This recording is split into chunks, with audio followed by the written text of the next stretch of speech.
శ్రీకృష్ణ పరబ్రహ్మణే నమః.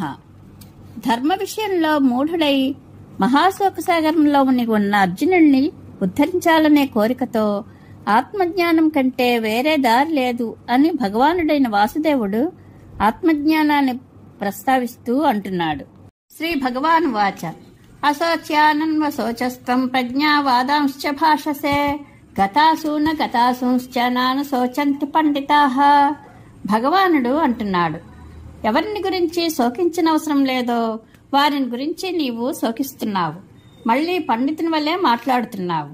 ప్రాణాలు పోయిన వారి గురించి గాని ఇంకా పోని వారి గురించి గాని పండితులు శోకించరు. నత్వేవాహం జాతునాశం నత్వం నేమే జనాధిపాః నచైవ న భవిష్యామః సర్వే వయమతః పరం. ఎప్పుడు గాని నేను లేకపోవడం అన్నది లేనే లేదు, నీవు లేకపోవడం లేదు, ఈ రాజులు లేకపోవడమూ లేదు, మనమందరము ఇక ముందు కూడా ఉండబోము అన్నది కూడా లేనే లేదు. దేహినోస్మిన్ యథా దేహే కౌమారం యవ్వనం జరా తథా దేహాంతర ప్రాప్తిర్థేరస్తత్ర న ముహ్యతి. ఈ దేహంలో ఏ విధంగా బాల్యము యవ్వనము ముసలితనము కలుగుతున్నాయో అదే విధంగా దేహాంతరం కూడా ప్రాప్తిస్తున్నది. ఆ విషయంలో బుద్ధిమంతుడు మోహం చెందడు.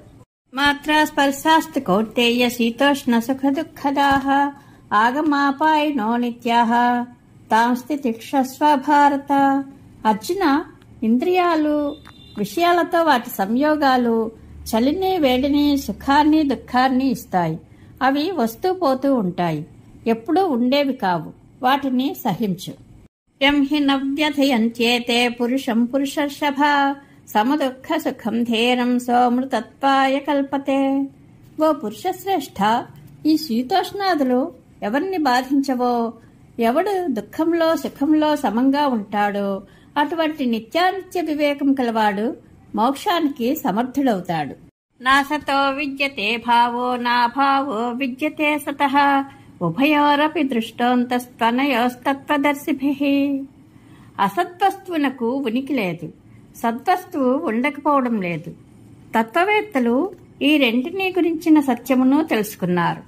అవినాశితు తద్విద్ధి ఏన సర్వమిదం తతం వినాశమవ్యయస్యాస్య న కశ్చిత్ కర్తుమర్హతి. ఈ సర్వము దేనితో నిండి ఉన్నదో సత్ అనబడే బ్రహ్మము నశించనిదని తెలుసుకో. అవ్యయమైన దీనిని నశింపచేయడం ఎవరికీ సాధ్యం కాదు. అంతవంత ఇమే దేహా నిత్యస్యోక్తాః శరీరిణః అనాశినో ప్రమేయస్య తస్మాద్యుధ్యస్వ భారత.